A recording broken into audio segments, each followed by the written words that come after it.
le Seigneur nous bénisse tous. Êtes-vous dans la joie? Vous êtes dans la joie, il faut les manifester. Manifester la joie. Merci Seigneur. Amen. Bénissons le Seigneur pour ses privilèges. Ils sont en train de courir derrière les temps parce qu'il y aura une loge de ligne. Alors sans plus tarder, nous bénissons le Seigneur pour cette opportunité. Nous disons merci au pasteur et à tous les collèges de nous avoir aussi donné cette opportunité de parler. Amen. Nous bénissons aussi l'église qui est là pour nous écouter. Amen. Merci. Nous allons nous tenir debout pour lire les Saintes Écritures.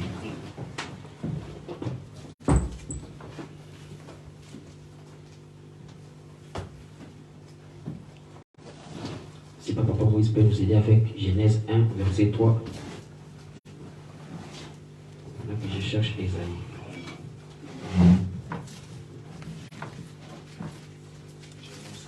Genèse 1, verset 3. Jusqu'à 5. Genèse chapitre 1er, verset 3. Je lis ainsi au nom de Jésus. Amen. Dieu dit que la lumière soit. Amen. Et la lumière fut. Amen. Dieu vit que la lumière était bonne et Dieu sépara la lumière avec les ténèbres. Yes. Dieu appela la lumière jour et il appela les ténèbres nuit. Amen. Ainsi, il y eut un soir, il y eut un matin. Ce fut le premier jour saint. Que le Seigneur bénisse. Il faut nous asseoir en acclamant le roi des rois. Acclamons le roi pour la lecture de sa parole. Merci Seigneur. Que le Seigneur nous bénisse. Nous continuons avec notre test, notre thème de mercredi, intitulé Lève-toi et sois éclairé. Amen. Amen. Et puis je vais associer cette écriture-là à l'autre passage que j'ai intitulé, que j'ai pris dans Isaïe 60, les premiers versets. Pendant que je sortais des livres, nous le lisons tous ensemble. Isaïe 60, premier. Lève-toi, sois éclairé, car ta lumière arrive. Amen. Et la gloire de l'Éternel s'élève sur toi. Amen. Voici les ténèbres couvrent la terre et l'obscurité des peuples. Mais sur toi, l'Éternel s'élève sur toi. Amen. Sa gloire apparaît. Amen. Amen. Nous bénissons le Seigneur parce que c'est un titre, c'est un thème que nous avons débattu depuis mercredi. Et par la grâce de Dieu, nous allons peut-être achever dimanche si l'occasion nous permettait. Amen. Amen. Alors, nous étions en train de voir que la lumière était prévue pour cela, le peuple qui était assis dans les ténèbres. Amen.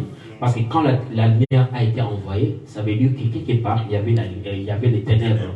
Et quand la lumière est plongée et projetée là, c'est pour que les ténèbres puissent disparaître. Amen. C'est pour que les ténèbres puissent disparaître. Amen. Alors, la lumière, pour nous, c'est le message, c'est la parole de Dieu. Amen. Parce que la Bible dit, même les prophètes nous disent, la parole a été dite toujours au prophète. Alors, cette lumière-là est considérée comme, et cette parole-là est considérée comme une lumière. Pourquoi? Parce qu'il y a les gens qui vivent dans l'état d'ignorance. L'ignorance peut être les ténèbres sans le savoir. Amen. Parce que quand les gens sont dans les ténèbres, sont dans l'ignorance. Ils ne savent pas, nous ne pouvons pas savoir que mon frère Éloge est là-bas, mon frère Parker est là-bas, parce que nous sommes dans les ténèbres. Amen. C'est dans le moment de l'ignorance. Maintenant, quand la lumière, quand la parole est projetée là, nous voyons maintenant que non, il y a mon frère là, il y a mon frère Parker, il y a ma soeur là. Amen. C'est quand la lumière est projetée, la parole est envoyée, que nous tous, nous allons maintenant nous rendre compte, prendre conscience de notre état. Amen. Quelqu'un va se voir, oh, donc j'étais sale, ou j'étais propre, ou je m'étais habillé comment. Amen. Alors quand la lumière vient, peut-être que cette lumière-là va nous trouver dans un état peut-être de péché, par exemple. Vous voyez, la lumière vient pour nous plonger, pour nous faire connaître notre état. C'est que nous sommes réellement. Amen. Comme les enfants de Dieu, la lumière c'est la parole de Dieu. Comme ce soir ici, la lumière est venue pour pouvoir nous parler, nous éclairer. Êtes-vous là? Amen. Je suis dans la joie et parler de ce thème ici parce que c'est un thème que Dieu m'a mis au cœur pour partager avec vous. Amen. Je suis en train de prendre l'exemple que Frère Branham avait pris. Une autre fois, Frère Branham était en train de parcourir dans une ville quelque part. Pendant qu'ils étaient en train de traverser les rues. De l'autre côté, il a aperçu un aveugle, pas un aveugle, quelqu'un qui était dans une chaise roulante. Alors cette personne-là était accompagnée de sa femme derrière elle et derrière lui. Sa femme-là était en train de pousser la chaise roulante. Alors ce qui avait intriqué l'attention du prophète, c'était quoi? L'homme-là était en train de pleurer, mais en train de pleurer avec la Bible sur sa poitrine. L'homme pleurait. Alors Branham a dit non, je vais d'abord m'approcher du monsieur. L'homme était de l'autre côté, Branham était de l'autre côté de l'avenue. Alors Branham a traversé jusqu'à là où était le monsieur. Il a dit bonjour monsieur, qu'est-ce qu'il ne va pas avec vous? Je vous vois en train de pleurer, mais avec la Bible sous la poitrine. Écoutez la réponse du monsieur. L'homme lui dit frère Branham, vous savez quoi? Je viens de l'hôpital tout à l'heure là. Mais le docteur m'a dit qu'avec ta maladie ici, tu ne marcheras plus. Tu resteras toujours dans cette chaise roulante ici. C'est pourquoi je suis en train de pleurer parce que cette information-là m'a vraiment perturbé. Amen. Amen. Nous sommes en train d'y aller petit à petit. Alors Branham a dit, alors pourquoi tu pleures avec la Bible sous la poitrine? C'est ça la question de frère Branham. Écoutez maintenant la réponse de l'homme. L'homme dit, non, je suis en train de pleurer à Dieu sa miséricorde, parce que je ne sais plus quoi faire. Madame dit, est-ce que tu connais l'importance de cette Bible que tu détiens sur ta poitrine? L'homme dit, oui, je connais l'importance. Madame insiste, il dit, est-ce que tu crois à cette Bible-là? L'homme dit, oui, je crois. De Genèse jusqu'à l'Apocalypse, oui, je crois. Alors maintenant, si tu crois, pourquoi tu pleures? Vraiment. C'est ça la question. Une bonne question. Il dit pourquoi tu pleures pendant que tu as une si merveilleuse Bible sur ta poitrine. Vraiment. Est-ce que tu connais l'importance de cette Bible? Vraiment.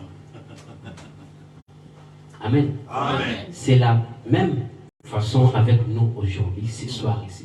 Nous pouvons en train d'être dans cet état-là, en train de prier, pleurer, mais ayant les messages derrière. Parce que dans les messages ici, il y a tout sauf rien. Yes. Nous avons créé dans ces messages ici, c'est pour que nous puissions être satisfaits dans tous les plans. Que ce soit spirituel, que ce soit dans tous les plans. Parce que tout est dans ces messages. Tout sauf rien. Alors nous avons que ces messages ici, c'est pour que nous ne puissions pas pleurer comme cet homme-là. Alors je vois dans ces messages, c'est les gens qui sont en train de marcher, de se plaindre peut-être de la situation. Il y a la crise qui est en train d'abattre partout dans le monde. Vous ne pouvez pas pleurer comme tout le monde. Même s'il y a la crise, même s'il y a la sécheresse, nous ne pouvons pas pleurer comme tout le monde. Il y a la façon d'un chrétien de pleurer. Parce que nous ne pouvons pas pleurer comme tout le monde. Parce que nous avons cette parole. Dans cette parole ici, il y a toutes choses que nous avons besoin. Amen. Amen. Alors l'homme, je continue avec l'histoire, l'homme a dit, oui, je crois, frère Branham, que cette parole c'est un merveilleux livre. Alors Branham a dit, ok, ça va. Est-ce que tu as déjà lu quelque part où Jésus dit que c'est par ces maîtrises que vous êtes guéris? L'homme a dit, oui, j'ai déjà lu, mais pourquoi tu ne crois pas? Pourquoi tu ne crois pas? Mais tu as la Bible, c'est ta poitrine. Alléluia. Alléluia. Amen. Alors quand l'homme a cessé de pleurer, frère Branham lui a dit, alors si tu crois dans cette écriture ici, lève-toi et marche. Alléluia. Amen. Et l'homme subitement s'est levé. Il a commencé à marcher. La parole a donné la vie. La parole a ressuscité l'homme qui était déjà, ses pieds étaient presque foutus. Avec la parole, la croyance seulement. Il a mis foi dans ce que Branham a dit. Vous voyez, c'est ça la condition de nous les chrétiens aujourd'hui. C'est Seigneur pour ta présence. Quand la présence de Dieu arrive, quand l'onction de Dieu arrive sur quelqu'un, vous ne pouvez pas rester indifférent. Tout va changer. Tout tout votre entourage changera. Votre façon de vous comporter changera. Votre confession changera. Vous avez peut-être la confession de tous les jours, mais la confession de ce soir ici pourra changer. Parce que peut-être vous pouvez peut-être penser quelque chose qui est imaginaire. Mais aujourd'hui, ce soir ici, Dieu nous demande de pouvoir voir autrement. Alléluia. Je suis en train de prendre la prédication de Frère Branham. Je crois que je vais lire dans...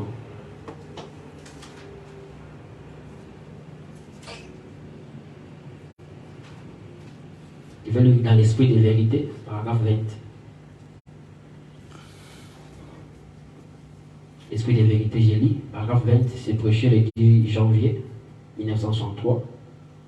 Branham dit, ceci est le jour le plus glorieux qui n'a jamais existé sur la terre. C'est le jour que nous, moi et vous, nous vivons. Or, si Moïse et Élie et Abraham, Daniel et Isaïe, et que sais-je encore, pouvaient ressusciter ces jours et prendre par hasard un livre de l'histoire et voir l'accomplissement de la prophétie qui a été prédite par eux-mêmes dans l'Ancien Testament, s'accomplit aujourd'hui. Voyez, ils pouvaient se tenir debout, aller dans tous les coins de la rue, en train de proclamer et de faire autant de bruit pour l'accomplissement de l'écriture. Amen. Amen. Amen. Amen.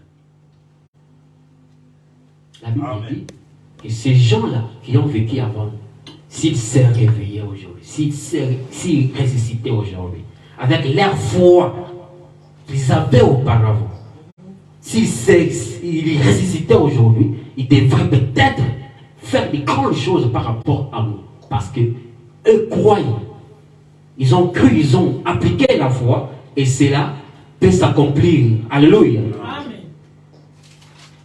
Nous lisons, je suis en train de lire rapidement pour que je puisse commencer à développer cela. Nous prenons Marc 4, verset 35.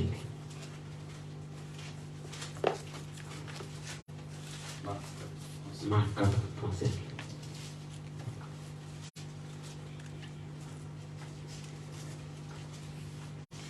Marc 4, 35.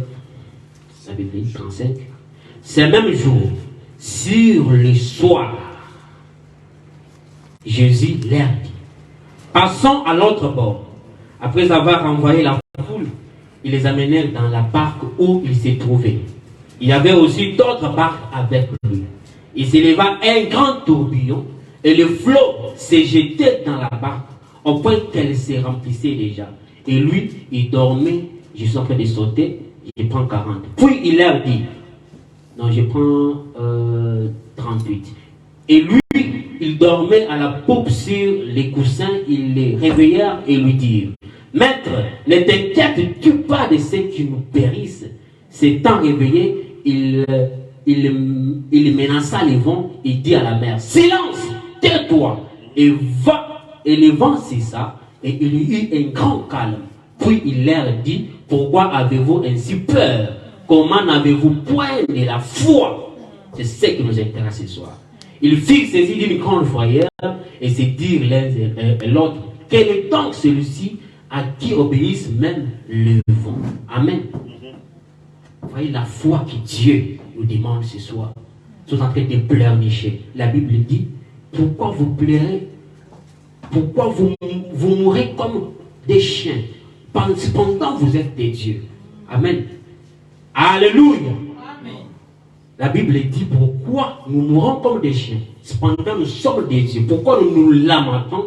Pourquoi nous pleurons? Cependant, nous sommes des dieux. Nous avons réussi la puissance de Dieu pour transformer les choses, pour pouvoir déplacer les montagnes. Nous avons une foi différente de la foi de l'autre foi. Amen. C'est temps de la fin. Nous voulons que cette foi qui a été dans Branham, jusqu'à tel point qu'il a créé les écureuils, que cette foi-là puisse être dans le cœur des gens, dans le cœur des femmes et des hommes baptisés du Saint-Esprit. Alléluia. J'ai remarqué un jour, j'étais en train de recevoir un homme de Dieu.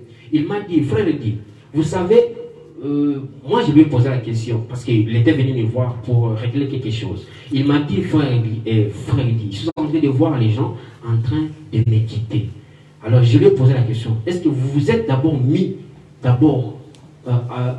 examen de conscience pour vous dire pourquoi ces gens-là vous quittent? Alors je lui ai cité un cas d'un frère là, et nous connaissons tous, je ne vais pas citer son nom. Alors il me dira que non, ce frère-là a quitté l'église. Tu sais quoi? S'il allait rester dans mon église ici, peut-être il serait mort déjà. Il dit quoi? Les frères seraient morts si il restait dans votre église. Or que l'église, c'est quelque part où les gens peuvent s'abriter. Quand l'ennemi, le diable viennent pour nous attaquer, quelqu'un peut trouver l'abri, là où il peut se cacher, c'est dans l'église. Alors comment ça fait-il que dans votre église, que vous appelez votre église, quelqu'un vous quitte, il dit s'il restait, il allait mourir. Il allait mourir. Alors cette personne ici, cette personne-là, il est parmi nous ici. Je ne vais pas citer son nom. Alors j'étais en train de me demander, le monsieur a quitté de l'autre côté. Le pasteur dit qu'il devrait mourir. Maintenant il est venu ici, dans Shalom Tabernacle, mais jusqu'alors le monsieur n'est pas encore mort. Donc ici, il y a Dieu. Il y a la vie ici. Il y a la vie. Parce que lui a dit que non, le monsieur allait être mort. Voilà. Parce que je lui ai cité les cas des morts dans l'église qui s'étaient suivis successivement. Alors je lui ai dit, pourquoi toutes ces morts ici sont en train de se faire voir dans l'église? Pourquoi celui-ci quitte, l'autre quitte? Alors il a commencé à me relater cela. Alors par là, j'ai compris qu'ici, il y a une couverture qui nous cache nous tous ici. Amen. Parce que peut-être si vous n'avez pas l'œil spirituel, vous devrez voir. Un jour, moi, j'avais commencé un travail que je faisais. Alors, j'ai pris les customers quelque part là pour les laisser ici à Pérovalis. C'était une femme et une jeune fille et un garçon. Moi, je savais que non, c'est un couple, ou soit c'est boyfriend ou girlfriend. Il dit, bon, comme il y a la présence d'une femme dans les véhicules, non, il n'y aura rien. Alors, je les ai pris jusqu'à quelque part, Salam Senta, quelque part là. Quelque chose me dit, pourquoi tu ne peux pas changer que l'homme, parce que l'homme était derrière la chaise, ma chaise à moi, la femme était devant. Alors je me suis dit, pourquoi je ne peux pas changer que l'homme vienne devant et la femme reste derrière. Maintenant j'ai suivi un calme là, un silence là dans la voiture. Personne ne parlait, mais la femme était toujours busy en train de chatter au téléphone. Le monsieur aussi, j'ai regardé dans les rétroviseurs, je voyais en train de chatter. J'étais déjà mal à l'aise quand j'ai roulé là. Une parole m'a dit, ok, c'est ma avance seulement. Je me suis avancé jusqu'à l'endroit où ils avaient dit que je puisse les déposer. Arrivé seulement là-bas, vous savez qu'est-ce qui m'est arrivé? La femme me dit, ok, ça va, arrête ici. J'ai dit, non, attends d'abord que je contourne, que je fasse les contours comme ça, et puis que je vous dépose. J'ai fait les contours. En regardant dans les rétroviseurs, j'ai vu maintenant l'homme là se lever les couteaux. M'a saisi directement comme ça. J'ai sauté, j'étais devant, je suis parti dans la chaise du derrière. La femme là est restée, elle a pris tout ce qui était devant. Téléphone, tout ce que j'avais. L'homme là, avec le couteau, a commencé à me poignarder. On a commencé à se disputer. Jusqu'à tel point que la femme est sortie du véhicule. Elle a dit au monsieur, messieurs, allons-y, j'ai eu ce qu'on cherchait. Ils ont fui. Alors je vous dis, il y avait vraiment presque le sang partout dans les veines. Je suis parti au police station, je les ai dit, j'ai reporté, ils m'ont dit non, nous ne pouvons rien faire. Allez-y seulement au calprima là, on va te soigner tout ça. Je suis parti là-bas, on me dira que non, si tu restes ici, parce qu'il y a beaucoup de patients ici, on va te servir à 6 heures. Mais c'était 20 heures. Donc je devrais attendre là-bas jusqu'à 6 heures. Mais le sang en train de couler. Quelqu'un à l'agonie était en train de souffrir. Mais personne ne pouvait m'aider. Personne ne pouvait m'aider. Je suis rentré jusqu'à la maison, j'ai fait le nécessaire, j'ai prié. Ma femme a fait quelque chose là, et puis m'a bandé tout à la vécu. Et je suis en vie aujourd'hui. Qui savait ce qui devait m'arriver? Peut-être ça devrait être mon dernier jour ce jour-là. Peut-être on ne serait pas ici. Peut-être que je ne serais pas derrière la chaise. Mais Dieu voyait quel jour j'étais important pour une âme ce soir. Si vous recevez la parole de Dieu ce soir, quelque chose va se dérouler. Alléluia. Parce que tout ce que Dieu fait a un but. Il ne fait rien par rien, pour rien. Alléluia. Nous les bénissons pour cela. Amen.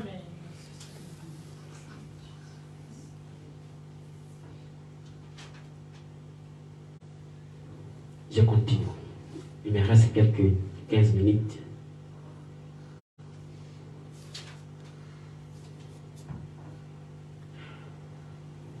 L'autre, si je s'élève, toi, et sois éclairé, car la lumière de Dieu arrive. La bénédiction de Dieu arrive, car tes enfants qui attendent cette lumière arrive pour les éclairer dans un état d'ignorance. Je suis en train de lire un serment de William Branham sur lève-toi. Il y a ce paragraphe, quelque chose là, je n'ai pas mentionné le paragraphe. Il dit lève-toi et sois éclairé car la lumière arrive, car ta bénédiction arrive. Il dit car tes enfants arrivent, car ta promotion arrive. Mais la parole de Dieu ce soir vous dit de vous lever. De vous lever peut-être dans quel domaine vous voulez vous lever. Mais c'est pas peut-être, c'est dans le domaine des finances qui dormait. La Bible dit vous dormiez. Mais maintenant il vous donne cette, je peux dire cette obligation-là. C'est un mot qui vous révolte. Il dit vous êtes en train de dormir. Maintenant réveillez-vous car la lumière de Dieu va éclairer sur vous. Alléluia. Alors la Bible dit que ceux qui s'attendent de l'Éternel ne seront jamais dans la confusion. Alors Dieu est le rémunérateur de tout celui qui les cherche. Alléluia. Il faut se confier à Dieu. Peu importe les temps difficiles, peu importe les moments que nous traversons. Alléluia. Parce que nous, dans ces temps de la fin, nous avons cru ce message ici pour montrer au monde que nous qui sommes dans ces côtés ici, nous sommes bien. Alors, quand les mondes nous verront en train de gémir, ils diront, alors à quoi sert bon votre Dieu? Alléluia. Madame était en train de donner un exemple de quelqu'un qui était malade. Il avait une maladie de l'oreille. Cette personne-là était partie chez un spécialiste. Le spécialiste là était en train de lui donner le médicament. À force, chaque jour, il vient, on lui donne les médicaments, le monsieur part à la maison, la maladie retourne encore. Le lendemain, on lui donne les médicaments, la maladie retourne encore. Alors un jour, l'homme là a dit au docteur, pourquoi est-ce que ma maladie ne se termine pas? Alors le monsieur lui a dit, tu sais pourquoi la maladie ne se termine pas? C'est parce que j'étais en train de te donner ces mal légalement. Mais or que la maladie était en train de s'aggraver. Alors il dit, il faut que je te dise la vérité, je te donne ces mal légalement. Mais aujourd'hui, je te donne une ordonnance. Va chez un spécialiste quelque part. Il n'est pas dans le pays. Il est à l'étranger. L'homme a dit, ok, ça va. Comme la maladie est en train de s'aggraver, j'ai peu de temps pour vivre. Alors, je vais seulement aller pour ma guérison. Alléluia. L'homme là a voyagé. Il est parti voir les spécialistes. Alors, il est parti là-bas. Les spécialistes là étaient un vieux homme. Il était déjà fatigué. Il avait déjà atteint l'âge. Et ses bras étaient en train de trembler comme ça. Il est arrivé, il a dit, vieux homme, c'est toi le spécialiste? Il a dit, oui, c'est moi le spécialiste. Alors, comment est-ce que je peux être guéri? L'homme lui a dit, oui, jeune homme, je peux te guérir, mais je ne peux rien. Parce que je suis déjà vieux. Voilà seulement mon âge. Je ne peux même pas prendre même les seringues pour te soigner. Alors, vois, je connais un jeune spécialiste. Il a la force. Il est encore là. Il peut te soigner. Mais il n'est plus ici. Il est parti en vacances en Europe. Pour 6 mois. Alors, pour ta maladie ici, si tu dépasses 6 mois, tu vas mourir. Tu ne peux pas attendre le monsieur jusqu'à tel point qu'il va rentrer après 6 mois. L'homme a dit, non monsieur, je vais seulement aller là-bas. L'homme a voyagé encore une fois de plus pour rencontrer le monsieur. Il est parti chez le monsieur pour le guérir. Il a dit, oui monsieur, il était resté quelques temps pour vivre. Alléluia. Il était resté que quelques temps pour vivre. Alors Branham insiste, il dit, c'est ça l'état des péchés que nous retrouvons. Les péchés, c'est une maladie qui date de longtemps. C'est une maladie qui peut vous faire mourir, même rater même les ciels. Parce que si vous pouvez tomber malade de VIH, même aller au ciel. Mais avec les péchés, vous pouvez souffrir aujourd'hui, mais manquer le ciel. Alors, ces vieux péchés, cette vieille maladie, il faut vous en débarrasser. Parce que l'état de cet homme ici, il était entre la vie et la mort. Parce que les péchés que les gens se retrouvent aujourd'hui, ils se retrouvent derrière l'épouvantail. Ils ne peuvent plus rien faire. Alors, le message est venu ce soir pour pouvoir nous éclairer, pour croire, pour nous abandonner, pour pouvoir nous séparer de la vie du péché, pour que nous puissions devenir des enfants de la lumière. Alléluia. Amen. Nous sommes en train de courir, le fait qu'il me reste seulement 7 minutes. Frère Branham continue, il dit, pourquoi ta maladie ne guérisse pas? Parce que, il continue, il dit, pourquoi la maladie ne guérisse pas? Parce que je t'ai donné seulement le calmant. Il dit, ta guérison, il faut aller chez un spécialiste pour opérer cela. Il dit, et pour rencontrer ces spécialistes, il faut que la maladie, il faut que les malades puissent voyager à l'étranger. Il continue, les malades voyagent, il dit, je n'ai plus de force, et non, c'est les messieurs, les spécialistes, les vieux, il dit, je n'ai plus de force pour tenir même les bistouri. Alors, je connais un jeune spécialiste, lui peut te guérir, peut t'opérer de la maladie. Et le jeune a voyagé, il a rencontré le monsieur, et le monsieur lui a dit que tu n'as que 4 mois pour survivre. Alors fais tout pour que je puisse t'opérer. Alléluia. Alors je continue. Branham me dit, nous aussi ce soir, nous avons une vieille maladie, plus que même le Covid, et même plus que même le sida. Moi j'ai mentionné ici plus que le Covid. Amen. C'est le péché. Mon frère et ma soeur, vous pouvez être malade du sida, mourir avec cette maladie-là. Mais si vous étiez un fils de Dieu, qui a le Saint-Esprit, vous pouvez aller au ciel, mais avec cette maladie. Parce que cette maladie peut être un canal par lequel Dieu a voulu que vous puissiez rentrer à la maison. Alléluia.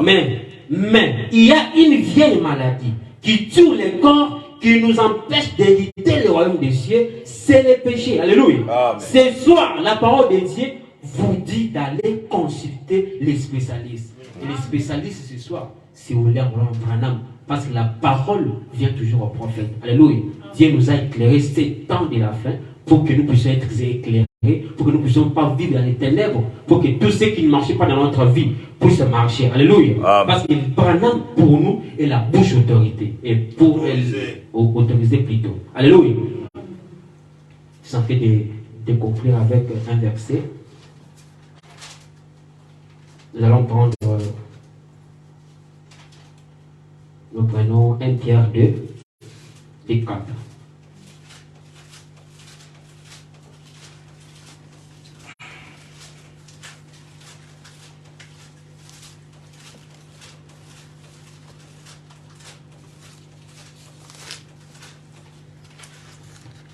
Vous avez déjà trouvé ça, si vous avez trouvé, vous pouvez m'aider. Il est temps déjà. 1 Pierre 4, 35. 1 Pierre chapitre 4, verset 35. Il n'y a pas de 35. Il n'y a pas de 35. Non, verset 4. Sorry. 1 Pierre 2, 4. Sorry. 1 Pierre 2, 4. 1 Pierre 2, 4, je lis au nom de Jésus-Christ. Approchez-vous de lui, pierre vivante, Amen. rejetée par les hommes, mais choisie et précieuse devant Dieu. Amen. Jusqu'à combien? Jusqu'à 4. 4, oui. Allons-y jusqu'à 7. Jusqu'à 7. Et vous-même, comme des pierres vivantes, édifiez-vous pour former une maison spirituelle. Amen. Un saint sacerdoce, afin d'offrir des victimes spirituelle agréable à Dieu par Jésus-Christ. Car il est dit dans les Écritures, voici, je mets en Sion une pierre angulaire, choisie précieuse, et celui qui croit en elle ne sera point confus. L'honneur est donc pour vous qui croyez, mais pour les incrédules, la pierre qu'ont rejetée ceux qui bâtissaient est devenue la principale des langues. Amen. Une pierre d'achoppement et un rocher de scandale. 7. Que Dieu bénisse. Amen. Ici, Pierre vous dit, approchez-vous de lui, pierre vivante, rejetée par les hommes, mais choisie et précieuse devant Dieu. Amen. Vous êtes des pierres précieuses, choisies par Dieu. Et vous-même, comme des pierres vivantes, édifiez-vous pour former une maison spirituelle, un saint sacerdoce, afin d'offrir des victimes spirituelles agréables à Dieu par Jésus-Christ. Car il est dit dans l'Écriture, voici, je mets en Sion une pierre angulaire choisie précieuse, et celui qui croit en elle ne sera point confus. Ce qui m'intéresse, c'est le verset 7. L'honneur est donc pour vous qui croyez. Alléluia. La Bible dit, l'honneur est pour vous qui dites Amen. Alléluia. Dites Amen à la parole de Dieu.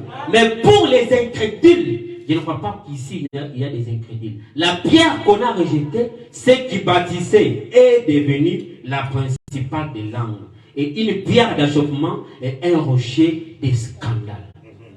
La Bible dit pour ceux qui croient. Nous qui croyons au Seigneur Jésus-Christ. Vous savez, cette pierre ici qui a été rejetée, Jésus-Christ. Vous savez, si les bâtisseurs n'avaient pas rejeté la pierre, Jésus-Christ, il ne devrait pas devenir la principale des langues. Il y a des moments dans leur vie, il faut que les gens puissent vous rejeter. Parce que quand ils vous rejettent, c'est au moment où ils reconnaîtront votre valeur. Alléluia. Jésus a été rejeté, ne sachant pas qu'ils vont recourir à Jésus un jour. Parce qu'il y avait une pièce manquante qui restait à la construction. Ils ont dit non, non, non, non. Il faut d'abord aller recourir à cette pièce qui manquait. Et quand ils ont pris Jésus, cette rejeton-là, ils ont mis à l'angle. Et cette pierre-là est devenue l'angle, la principale des langues. Alléluia. Alors, dans tous les temps que nous traversons dans la vie, il ne faut pas vous sous-estimer. De dire non, moi, je suis rejeté des hommes. Tout le monde parle mal de moi. Tout le monde me critique. Peut-être qu'en vous critiquant, il y a quelque chose que Dieu a réservé de plus grand. Alléluia. Parce qu'il y a un homme qui m'a inspiré. Il m'a dit que si vous êtes testé vraiment au-delà de votre foi, si vous êtes tellement testé, vous avez vraiment beaucoup d'épreuves dans la vie, cela détermine la grandeur de la bénédiction qui vous attend. Alléluia. Si vous êtes éprouvé dans les petites choses, croyez que votre bénédiction sera plus petite. Mais si vous avez beaucoup d'épreuves dans la vie, vous touchez ceci, ça ne marche pas. Vous faites un pas en avant, vous reculez. Croyez-en qu'il y a quelque chose que Dieu est en train de se préparer. Alléluia. Si Abraham a passé beaucoup de temps sans voir un enfant, c'est parce qu'il y avait une prophétie qui était réservée pour lui, qu'il allait devenir le père de la multitude. Amen. Il y a des gens comme ça dans la Bible. Il y a des difficultés comme ça qui nous arrivent et nous sommes en train de pouvoir nous juger. Dire pourquoi moi? Pourquoi seulement moi? Mais vous ne savez pas que les épreuves que nous traversons ont toujours un but. Il y a toujours un jour où Dieu va toujours stopper cela. Alléluia. Parce que la Bible dit que la lumière, que les ténèbres ne régnera pas pour toujours. Alléluia. Il a dit vers le soir, si la lumière ne s'est pas levée le matin, à midi ne s'est pas levée, mais le soir, ça ne pourra pas rater. Alléluia. Si la souffrance tarde, c'est parce qu'il y aura un soir qui est réservé pour toi. Alléluia. Dans les soirs, vous savez l'histoire de Pierre. Pierre avait déjà péché toute la nuit. Il était déjà fatigué. Il y a un moment où il s'est dit, ok, ça va, je vais maintenant laver mes filets pour rentrer à la maison. C'est au moment où Jésus est venu. Alors c'est au moment où vous êtes en train de dire, ok, ça va, je suis en train d'emballer mes histoires pour aller au Congo. C'est le moment où Jésus vous dit, ok, il y a une parcelle quelque part que j'ai réservée pour vous. Alors vous rentrez au Congo, pourquoi au Seigneur? Je demande comment payer les loyers. Il dit non, c'est maintenant mon temps est arrivé. Alléluia. C'est le moment où l'Éternel va faire quelque chose dans votre vie. C'est le moment où vous allez arriver à la fin et vous dire il n'y a personne qui pourra m'aider. Alléluia. Si vous comptez à Dieu, si vous lui dites Seigneur, je n'ai nulle part ailleurs pour aller. Parce que Dieu attend que quand vous allez vous débarrasser de tous vos espoirs, de tous vos mérites, de tous vos efforts, vous dites, quand vous êtes encore dans les moments où vous pouvez vous aider vous-même, dire, ah ok, comme il est fort, ok, je le laisse d'abord, on va voir. Mais au moment où toute la force sera terminée, sera épuisée, l'énergie terminée, les gens qui nous aidaient, qui vous aidaient de gauche à droite, tous vous tourneront les dos. C'est le moment où Dieu entrera en scène. Alléluia.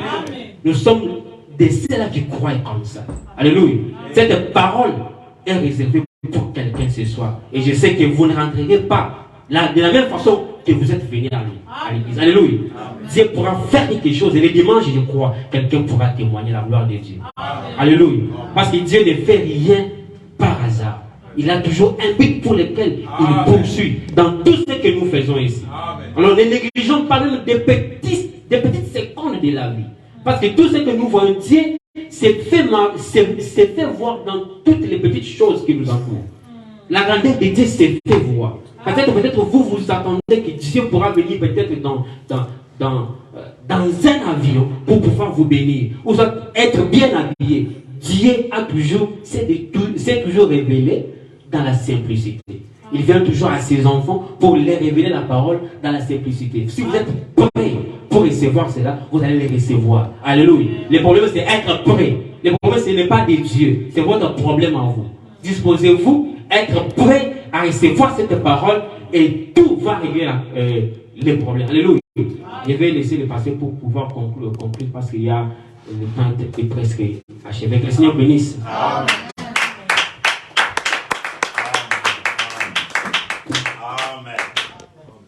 Et le Seigneur vous bénisse. Est-ce qu'on peut acclamer pour la parole? Amen. Il y a un mot qui m'a frappé. Nous devons consulter les spécialistes. Amen. Moïse, dans chaque domaine, il y a toujours les spécialistes. Amen. Donc il faut consulter. Et quand ce mot-là m'a frappé, j'ai dit Seigneur merci. Amen. Nous devons consulter les spécialistes. Alléluia. Le spécialiste nous dira que cette écriture voulait dire ça. Et nous croyons. Amen. La parole vient au prophète. Je lis dans la prédication la révélation de Jésus-Christ. Paragraphe 218. Amen. Peut-être quand le frère a dit nous avons un spécialiste que nous devons consulter, c'est William Branham. Amen. Il n'a pas dit que c'est William Branham qui est Jésus-Christ, qui doit répondre à nos prières. Amen. Il dit, donc, quand une personne sanctifiée, Christ, le Saint-Esprit, entre dans son cœur et en devient le roi, le prophète dit, oh là là, cela devrait être compris. Quand les vases sanctifiés de Dieu, lorsque Christ le roi, le Saint-Esprit, entre, un roi possède son domaine. Amen. Et tout votre être est gouverné par le roi des saints. Un royaume. Chaque royaume de cette terre sera ébranlé, démoli par la puissance atomique. Mais la Bible dit, nous recevons un royaume inébranlable. Amen. Le roi des saints. Alléluia. Je voudrais vous faire remarquer également le symbole de Christ dans la Bible. Et ici sur la terre. Amen. Sur la terre, il était prophète. Le croyez-vous? Un prophète est la parole. Je peux écouter un amen. Amen. Un prophète est la parole. Amen.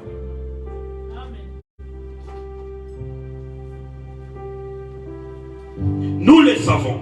Le mot prophète signifie un interprète divin Amen. de la parole.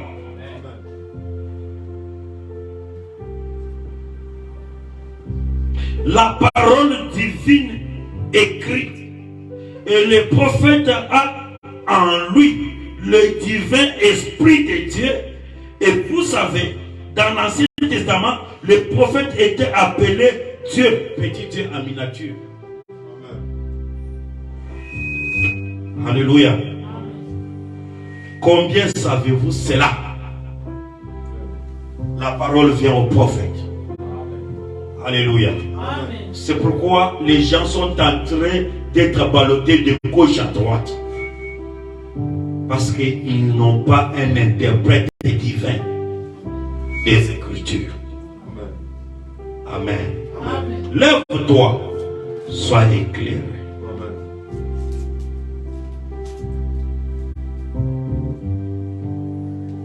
Beaucoup de gens sont embrouillés parce qu'ils ne restent pas dans les traces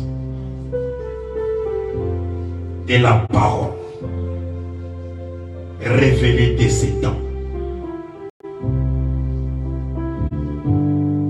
C'est pourquoi l'homme de Dieu, la parole étant une lumière, est apparue pour nous éclairer, afin que nous ne puissions pas marcher dans le ténèbre. Comme nous sommes assis ici, frère Moïse, le ténèbre est là. Amen. Amen. Le ténèbre est là. Mais il y a quelque chose qui empêche que les ténèbres puissent régner. C'est cette ampoule.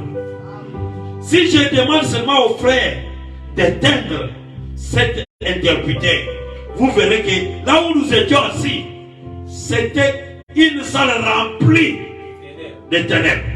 Mais il y a eu quelque chose qui a chassé les ténèbres. Amen. Il est de même avec l'épouse. Amen. Alléluia. Amen. Amen. Amen. Lorsque l'épouse partira, ça sera ténèbres sur ténèbres. Amen. Certaines personnes, ils peuvent comprendre même certains passages bibliques. C'est parce que l'épouse est encore ici. Quand l'épouse partira, les gens marcheront avec la Bible. Ils ne comprendront absolument rien. Quand l'épouse part, il part avec le Saint-Esprit. Parce que le Saint-Esprit, c'est ce qui amène l'épouse à la maison. Ce qui reste, c'est le chaos. Alors on peut dire que la lumière que les gens voient aujourd'hui de la parole, c'est à cause de l'épouse. C'est l'épouse qui a la lumière de la parole. C'est pourquoi nous devons marcher comme étant les enfants de la lumière. Il faut que tu puisses avoir conscience de ce que tu es. Alléluia. J'aime bien cet exemple que l'homme de Dieu a donné de cet homme qui était dans la chaise, mais avec la Bible, en train de pleurer, mais avec des promesses, en train de pleurer. Il lui manquait quelque chose, la conscience de ce qu'il avait. Amen. Que ta conscience soit éveillée ce soir. Amen. Et que tu puisses comprendre d'où tu es sorti. Amen. Parlons à notre Dieu, priez-moi. Seigneur notre Dieu, nous te sommes infiniment